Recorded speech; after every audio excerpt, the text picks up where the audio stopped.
My sister banned me from her pool party to impress her friends, so I secretly sabotaged it and left them melting in the heatwave.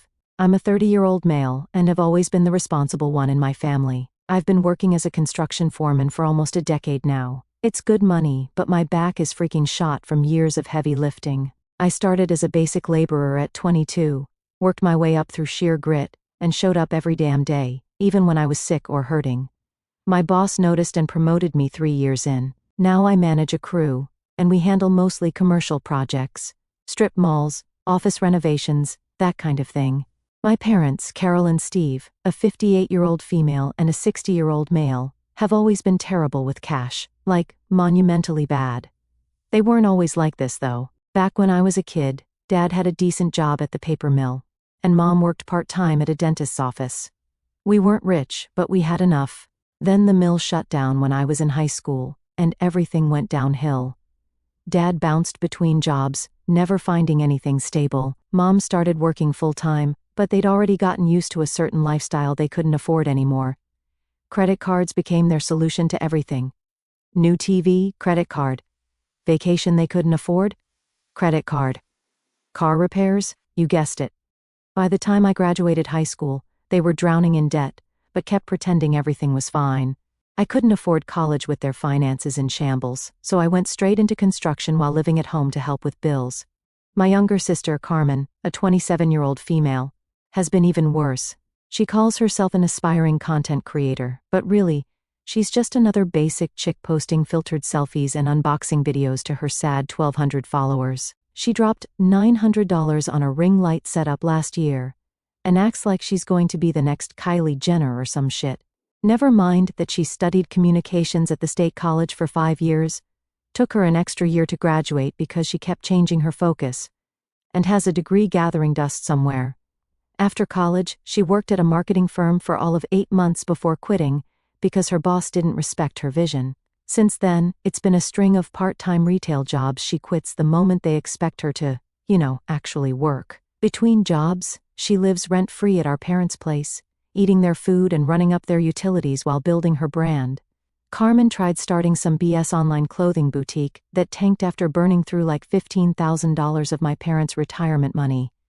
High-end fashion, she called it. More like high-end garbage bags with sequins. The funniest part was watching her make these cringy entrepreneur posts while the business was actively on fire. Rise and grind, boss babe, #women in business. Meanwhile, she couldn't even ship the right sizes to people. You get the vibe, LOL. Last Christmas, Carmen had the nerve to gift me a shout-out package on her Instagram as my present. Literally handed me a card with her own profile printed on it saying, "Congrats, you've won a featured post on a Carmen Styles." The hell is even that? Meanwhile, I'd spent $350 on the Apple Watch she'd been hinting about for months.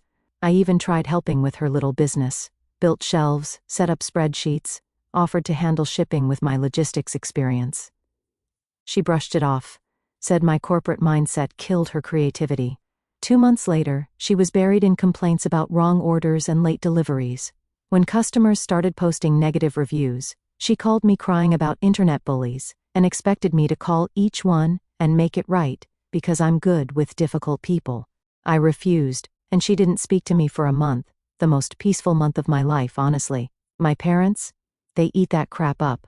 Dad bought her a MacBook Pro for editing that she uses to watch Netflix. Mom defends her every failure like it's some badge of honor. Carmen's exploring her passions. No, Carmen's exploring your wallet. Anytime I try to point out that maybe Carmen needs to get a real job, I'm the bad guy. You just don't understand the creator economy, Sam. Pretty sure the creator economy involves actually creating something of value, but what do I know? The worst was when Carmen crashed her car texting while driving, big surprise, and Mom called me instead of insurance. Carmen's too upset to deal with this right now, she explained, as if that justified anything. When I asked about their coverage, turns out they dropped it to liability only without telling me, after I'd specifically paid for their comprehensive policy 6 months before. That money had clearly gone to Carmen's business retreat in Miami that looked suspiciously like a vacation from her Instagram posts. Since that boutique disaster 3 years ago, I've basically been their safety net, covering their mortgage, $1,200 a month, when they fall short. which is basically every other month. Their house isn't even that nice, a 3-bedroom ranch in a decent but aging suburb. They could have had it paid off by now if they'd stuck to the original 30-year mortgage, but instead, they're 15 years in with 25 years still to go, thanks to all the refinancing. I dropped $3,800 on Carmen's car repairs last year because she couldn't afford it, yet she still made it to Coachella that same month. Just basic maintenance she ignored until it all failed. Brake shot, timing belt ready to snap, tires bald as my Uncle Joe. The mechanic even asked if she had a death wish. Meanwhile, her Instagram was all boat selfies, and some guy with industry connections, whatever that means. I even covered Dad's $5,200 medical bills because he refused cheaper insurance, said the hospital food was better on his plan. He's got basic health issues he could manage if he took his meds and ate something green once in a while. Every time I buy groceries, the veggies rot and the junk disappears like magic. Then he has the audacity to call me, wheezing after climbing the stairs, to complain that his doctor is trying to scam him by suggesting he lose weight and exercise. Mom's no better with the medical stuff, got prescribed generic blood pressure meds, but insisted on the name brand that cost $180 more per month because she read online that generics are made in China. I tried explaining that her medication is literally the same compound, just cheaper, and she accused me of wanting her to die to save a few bucks. Then had me drive her to 3 different pharmacies to find one that stocked her preferred brand. One time I was late sending money for their electric bill because I was literally in the hospital with a work injury, had a beam drop on my shoulder and tore my rotator cuff. Surgeon said I was lucky it wasn't worse. Mom called me 4 times, asking where the money was. Didn't even ask how I was doing, just, "We need that transfer today, Sam." I was literally on post-op painkillers, trying to figure out how to do a bank transfer with one arm in a sling. The next day, she showed up at the hospital, not with food or comfort items, but with their water bill and property tax statement, laid them on my meal tray, right next to my Jell-O cup, and started calculating how much I'd need to transfer once I got my workers' comp check. Then complained about the hospital parking fee, and hinted that I should cover that too. All told, I've dumped around $42,000 into their lives over the past 3 years. That's not an estimate. I actually went through my bank statements and added it all up one depressing Sunday night. Mortgage help, car payments, medical bills, loans that were never repaid, groceries, utilities. It just kept adding up. Meanwhile, I'm living in a crappy 1-bedroom apartment with pipes that sound like they're summoning demons every time I flush. But hey, family's family, right? At least that's what I kept telling myself while I watched my savings account bleed out. My apartment isn't even cheap. $1,350 a month for 680 square feet in a building that was probably nice when Reagan was president. The location's decent, close to most of our job sites, but the amenities are a joke. The fitness center is a rusty treadmill and 2 dumbbells in what used to be a storage closet. The pool is closed more often than it's open due to filter problems, but it's all I can afford while essentially supporting 2 households. My buddy Derek kept telling me I was getting used, but I'd brush it off with the classic, they'd do the same for me, even though I knew they wouldn't spot me $50 if I was stranded. He's known me since high school and watched the whole family's money drain in real time. Even tried an intervention once, showed up with spreadsheets breaking down how I could have bought a house by now. I got pissed, ignored him for 2 weeks, then apologized when I realized he was just looking out. Last Thanksgiving proved Derek right. I caught the flu. The real deal, 103-degree fever, felt like death. Called Mom to say I couldn't make dinner. Her response? "But who's going to carve the turkey? Your father's wrist is still sore from his golf game. Not, are you okay? Or need anything?" Just concern about who would perform my designated function. I ended up dragging myself there anyway, sweating through dinner and giving everyone my flu. Dad had the nerve to complain that I'd ruined the holiday when he got sick 3 days later. Then came that call in June that changed everything. It was a Wednesday night, hot as balls in my apartment. The AC was busted again, and the maintenance guy, Terry, saying, "I'll fix it tomorrow," had been saying he'd come for like 2 weeks now. I was sprawled on my couch in basketball shorts, chugging ice water, when my phone lit up with my mom's face. The window unit I'd bought as a backup was struggling against the 94-degree heat, making this awful rattling noise every few minutes. I'd just gotten home from a 12-hour day overseeing a concrete pour that had to be done before the real heat kicked in. My shirt was still damp with sweat, and I had that bone-deep exhaustion that comes from being on your feet all day. "Hey, Mom," I answered, figuring she needed grocery money or some shit. "Sam," she said with that fake cheerful voice, "just wanted to let you know Carmen's hosting a big pool party at her place for the 4th. We're covering everything." By her place, Mom meant the townhouse Carmen rented that I was subsidizing to the tune of $600 a month because she couldn't afford the full $1,800 rent on her sporadic income from part-time social media consulting gigs. By "we're covering everything," she meant I'd be getting a call in a day or two, asking for a little help with party supplies. I waited for the invite. It didn't come. "So, should I bring something?" I finally asked. "Oh," she said with this weird little laugh. "Actually, Carmen doesn't want you there. She's invited some influencer friends and doesn't want them seeing her, less successful family members." No offense. I nearly choked. "Are you freaking kidding me? After everything I've done for you guys? Don't be so sensitive, Sam. It's her big networking opportunity. She can't have you showing up in your work clothes, talking about construction. It ruins her image." I looked down at my faded t-shirt with my company's logo and a small tear near the hem. Was this what Carmen was so ashamed of? The fact that I actually worked for a living? Her image? "Mom, I live in a shoebox apartment because I've been paying your bills. I gave Carmen $3,000 last month. That $3,000 was for a social media course run by some Instagram guru promising to teach the secrets of monetization. Carmen swore this was the investment that would finally launch her career. I'd had to put off getting my truck's transmission service to cover it. The week after I gave her the money, she posted pics of a new designer purse with #self-investment. When I texted, asking about it, she claimed it was borrowed from a friend for photo shoots. That friend's profile didn't exist when I searched for it. Well, that's your choice. Nobody asked you to do that. Anyway, Carmen needs this for her career. Don't be selfish. I hung up and immediately opened my banking app. There it was. $9,800 transferred to them over the past 4 months alone. And I'd just put down a $1,500 deposit on a lake house rental for the whole family for the week after the 4th. Mom had been begging for months about needing a family getaway. I'd booked it as a surprise, planning to tell them this weekend. It had a dock for fishing, which Dad used to love before he got too lazy to go anymore, and a fire pit for making s'mores, and enough bedrooms that we wouldn't be on top of each other. My finger hovered over the cancellation link. That Instagram post from last weekend flashed in my head, her posing on some guy's boat with the caption, "Self-Care Sunday. Sometimes you got to splurge. On yourself," with the freaking nail polish emoji, while I was eating ramen for the 3rd night that week because I'd helped Mom cover their property tax bill. I hit cancel. Refund processed. But that wasn't enough. Not nearly enough. For the first time in years, I let myself really feel the anger I'd been pushing down. All those times I'd skipped going out with friends because I couldn't afford it.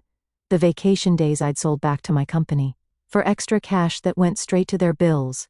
The dating relationships that fizzled because I was always stressed about money or getting calls from my family during dates. Like the time I was at dinner with Melissa, this cool architect I'd met through work. Right as our food arrived, Carmen called 5 times in a row. When I finally answered, thinking someone had died, it was because she'd locked herself out of her Apple account and needed my password right now, because she was in the middle of a super important Instagram live. Melissa never returned my calls after that date.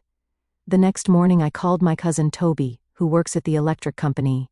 "Yo, need a favor," I said when he picked up. "What's up, man? You sound pissed." Toby and I used to be close as kids before my family's financial disaster pulled me away from everyone. He'd gotten a solid union job right out of high school, bought a modest house with his wife Tara, and had 2 kids and a dog. The normal, stable life I should have had if I wasn't constantly bailing out my family. I laid out the whole situation, years of supporting them, thousands drained from my account, and now being excluded from the family 4th of July because I might damage Carmen's influencer cred. "That's messed up," Toby said. "Your sister's always been a taker, but your parents should know better." My plan was simple. Toby worked in the scheduling department at the electric company. With the heatwave coming, they were already preparing for potential brownouts due to high AC usage. All he had to do was make sure my parents' neighborhood was on the list for a planned maintenance outage during peak party hours on the 4th. Toby laughed his ass off as I explained. "That's wild, dude. I love it. I'm in." You sure you won't get in trouble? I asked, suddenly concerned about dragging him into my family drama. Nah, these maintenance outages are scheduled all the time in summer. I'll just move some things around on the calendar. Totally routine paperwork stuff. Nobody will question it. I also hit up my friend Marcus, who does HVAC work. His company handled the maintenance for Carmen's townhouse complex. You sure about this? He asked after I explained. Text me when you want it done. Marcus agreed to postpone the repair order for Carmen's AC unit, which was already showing signs of strain. Nothing dangerous, just making sure it wouldn't get fixed before the party, when it would inevitably fail in the heat. All he had to do was move her repair ticket to the after-holiday weekend pile, which was standard practice anyway, given the backlog of emergency calls they were getting during the heatwave.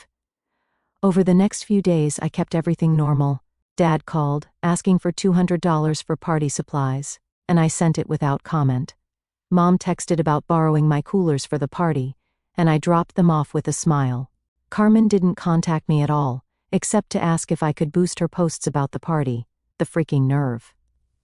I also started quietly preparing for my own freedom. I contacted my bank about removing my parents as authorized users on my backup credit card, something I'd set up for emergencies that had somehow become their regular shopping card. I changed all my passwords and PINs. I even called my cell phone provider to remove Carmen from my family plan, where I'd been paying for her unlimited data for years. The customer service rep asked if I wanted to notify the removed line. Absolutely not, I said. Let her find out the hard way. The day before the 4th, Toby swung by my place with a drink. All set for tomorrow, he grinned. Man, this heatwave is supposed to be brutal. Going to hit like 97 degrees. Yep. Perfect timing. July 4th came, and my social feeds lit up with Carmen's pool party prep, Mom arranging platters of food, Dad in a stupid grill apron, setting up new patio furniture I definitely paid for at some point, Carmen in a new bikini posing with her friends by the pool. #FamilyTime was the hashtag. All smiles and rainbows. The food spread looked expensive. Steaks, fancy charcuterie boards, and what looked like catered desserts. There were professional-looking decorations everywhere, balloon arches, custom banners, even what looked like a photo booth set up with props, all for Carmen's networking opportunity. I recognized the pool floats from my Amazon account. They had been delivered to my place by mistake last week before I forwarded them to Carmen's. Somehow, she'd ordered $300 worth of inflatable stuff on my account, and forgotten to mention it. She even posted a story with some lame-ass influencer who had like 5,000 followers, acting like she'd booked a celebrity appearance. So blessed to have eLifestyle by Jenna at my exclusive pool gathering. #networking, #blessed. I spent the day at a baseball game with Derek, deliberately keeping my phone on silent. We had decent seats along the third baseline, bought myself a jersey, got the overpriced drink and nachos, even splurged on dessert. So, you really going through with this? Derek asked. Yep, I said. Tonight's the night I stop being their safety net. About damn time, he replied. What are you going to do with all that extra money you're not sending their way? I hadn't even thought that far ahead. Maybe actually start saving for my own house. Or take a real vacation for once. Hell, maybe I'll even start dating again without having to end every night early because Mom's calling about the water bill. To financial freedom, Derek said, raising his cup. When we got back to my place around 11:45 p.m., my phone was exploding. Mom, Sam, the power just went out. The whole block. Call us back. Dad, son, we need help. Power's gone, and it's hot as hell in here. Carmen, what the hell did you do? The power's out, and all my influencer friends are leaving. My makeup is running. I scrolled through more messages, smiling at each. Man, the satisfaction. Carmen, my refrigerator full of party food is going to spoil. This is thousands of dollars. Mom, Sam, please call us back. It's an emergency. Dad, the neighbors say the power company says it won't be back until morning. Then came the social media notifications. Carmen's Instagram story update. Worst night ever. Power outage ruined everything. Universe is testing me, with a cry emoji. One of her friends had posted, Thanks for the sweat fest, when Carmen styles. Maybe check your electricity bill next time, LOL. Another had commented, Some exclusive event. Couldn't even keep the lights on. Fail. The schadenfreude was delicious. Then I turned my phone off and slept like a baby for the first time in years. No anxiety about tomorrow's family emergency, no mental calculations of how much I could spare this month. Just peaceful, dreamless sleep. Next day, notifications from them were still piling up. 47 missed calls, 23 voicemails, 89 texts. I scrolled through them with a huge grin on my face. The power had gone out at Carmen's right as the party was peaking. Toby had arranged for their block to be accidentally deprioritized for restoration due to a system error. With temperatures still in the 90s at midnight, everyone had left Carmen's dark, hot house. Her perfect pool party had ended with warm drinks, melting ice cream, and a bunch of sweaty, pissed-off guests. But that was just the beginning. The AC had failed completely around 10 p.m., right before the power outage. Marcus had made sure the emergency repair team had scheduling conflicts. The combination of no AC and no power had turned Carmen's townhouse into an oven. According to the increasingly desperate texts, most of her influencer friends had left within an hour of the power outage, complaining about the heat and the darkness. One of Carmen's texts really got me. "I've lost all my credibility because of you. Ant Lifestyle by Jenna unfollowed me. She was going to feature me in her upcoming collab. The horror of being unfollowed by a nobody with a bot follower count. Tragedy. My parents had apparently tried to save the day by bringing over battery-powered lanterns, but it was too little, too late. The food had started to spoil in the heat, and without music, air conditioning, or even fans, the party had died a quick death. Mom's texts ranged from pleading to threatening, culminating in, "Your father's blood pressure is through the roof because of this stress. If anything happens to him, it's on you." Around 2 p.m., there was a pounding at my door. Dad stood there, red-faced and sweating, with Mom and Carmen behind him. "The power's still out," he growled, "and now the lake house reservation is gone." "What the hell did you do?" I leaned against the doorframe, cool air from my perfectly functioning AC washing over them.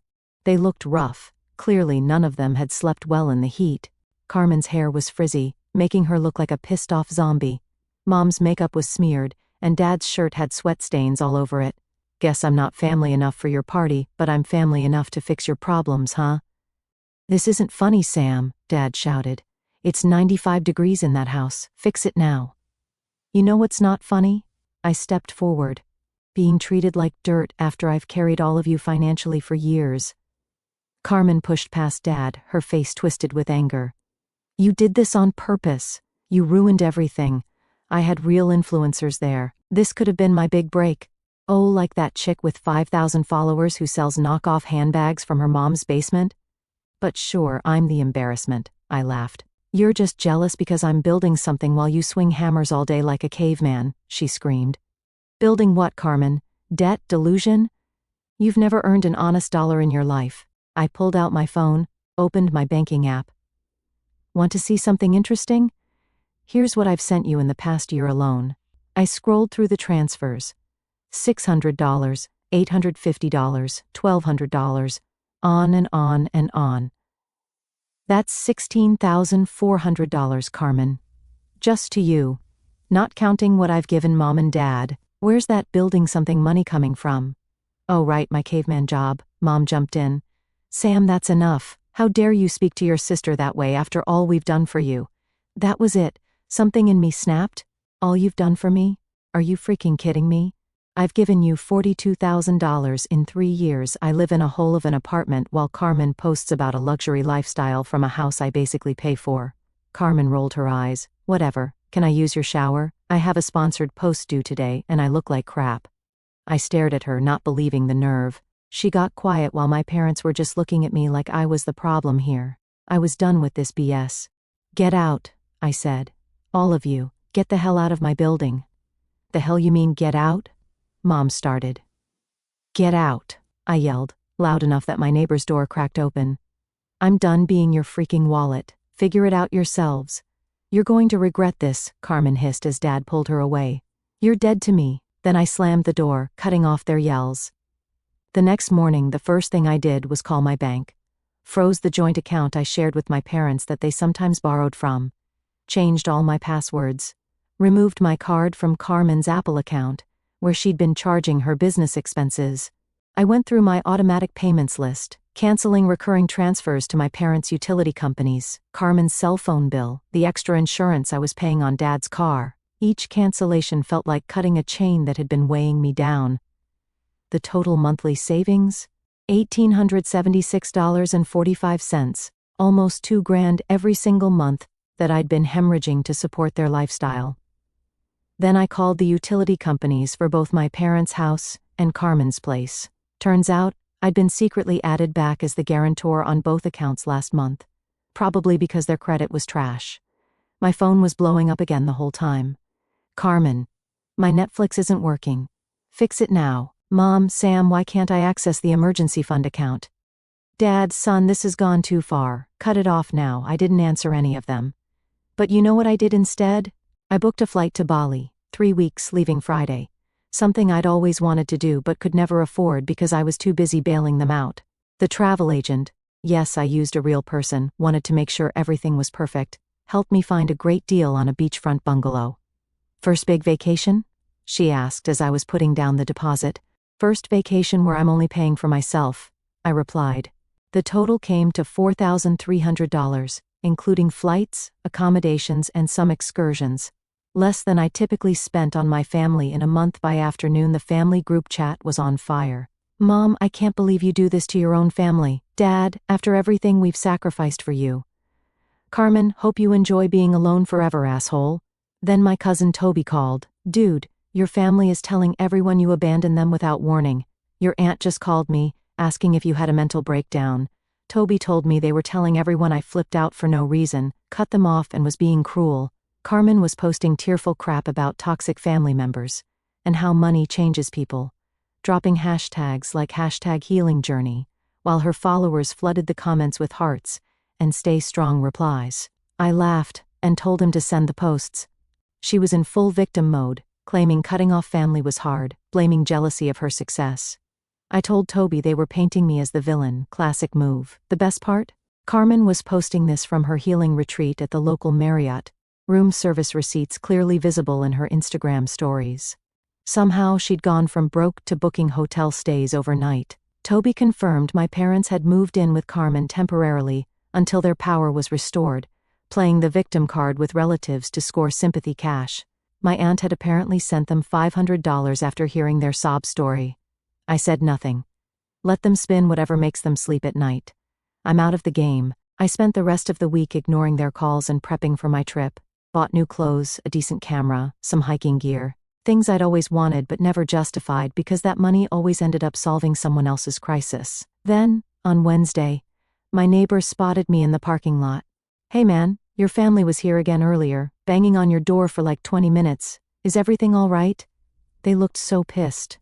Sorry about that, I said. Family drama. Thursday night, the day before my flight, I got a text from my dad. Your mother is crying herself to sleep every night. Hope you're happy. I wrote back, for the first time in days, I'm actually happier than I've been in years. I'll be flying to Bali tomorrow. Don't contact me. Then came a message almost immediately from Mom. You're going on vacation while we're struggling? How could you be so selfish? I blocked them all, finished packing, and ordered myself a nice dinner. For once, I wasn't counting pennies or worrying about their next crisis. Nope, I was taking a vacation instead. Edit. You guys won't believe the shit that happened while I was gone. I just came back from my trip, and what I found back home got me frozen. Wait for my update. I'll get my shit together first, then I'll post it. Update. Hey Reddit, so as promised, I'm back with an update. I never expected things to escalate the way they did, but here we are. I still can't process how the only vacation I ever took now turned into complete chaos, only because my family couldn't let me enjoy it in peace. Buckle up, and let me tell you what happened already. First of all, Bali was freaking incredible. 3 weeks of beaches, hiking, amazing food, and absolutely zero family drama. I'd gone completely dark on social media to avoid any chance of them tracking my location or activities. For the first time in my adult life, I was completely unreachable to them. I made new friends with this Australian couple at my resort, who couldn't believe I'd never traveled before. Had a lot of funny stories over there, but anyways, that's not our topic. Let me get to the part you guys were waiting for. So, when I landed back home, I turned on my phone for the first time in weeks. And as expected, the bombardment was immediate. Hundreds of missed calls, voicemails, texts, and emails. I deleted them all without reading. Whatever crises they'd manufactured in my absence were no longer my problem. But something felt off when I got to my apartment building. The front desk guy gave me this weird look. "Glad you're back, man. Your family's been causing scenes here almost daily." Great, just what I was asking for.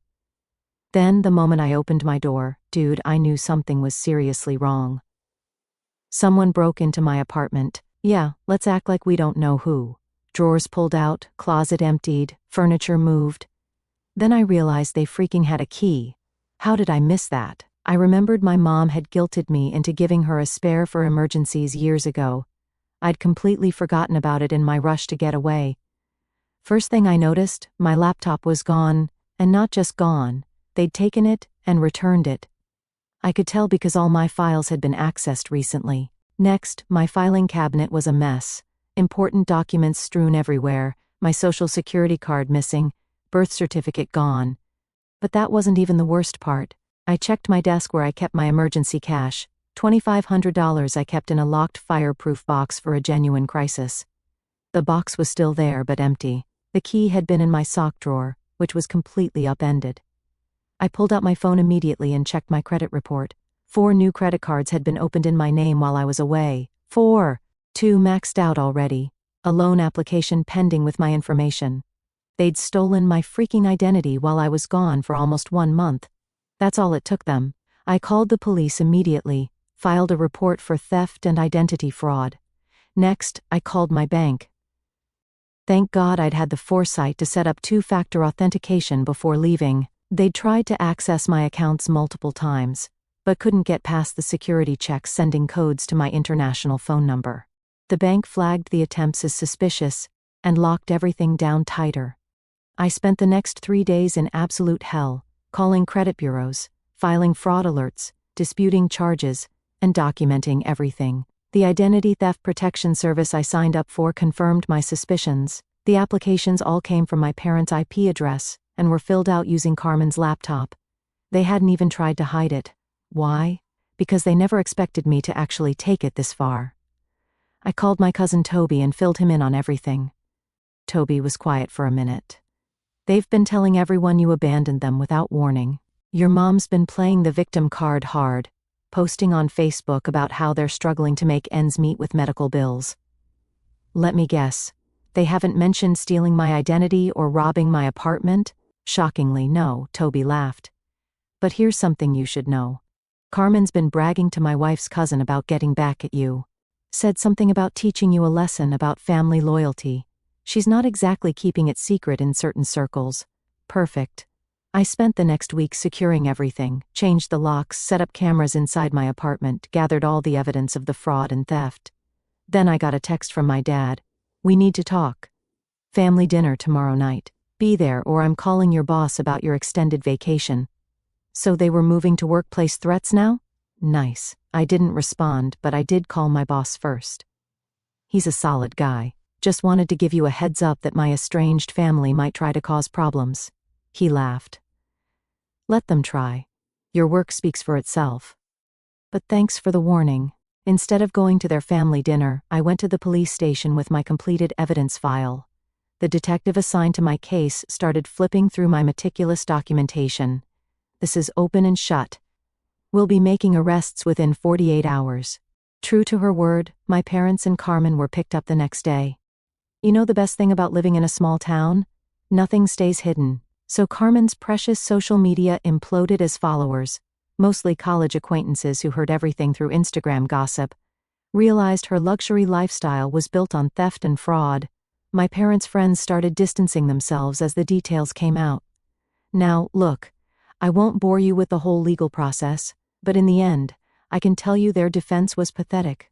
We were just taking what he owed us for raising him. The judge didn't buy it. Neither did the jury. In the end, my parents got probation and mandatory financial counseling, thanks to their age and clean prior records. Carmen wasn't so lucky. Her old shoplifting charge and the laptop evidence earned her 18 months. Her tearful courtroom meltdown about her influencer career being ruined didn't help. The restitution order was the best part. They have to pay back everything they stole, plus damages for the identity theft. Every month, a check comes to me instead of from me. How's that for karma? Now I'm planning to move out of that apartment as soon as my lease is up. Already started looking for a house in a different neighborhood with good security and no spare keys given to anyone. My credit's recovering slowly though, and I'm finally building savings for the first time in my adult life.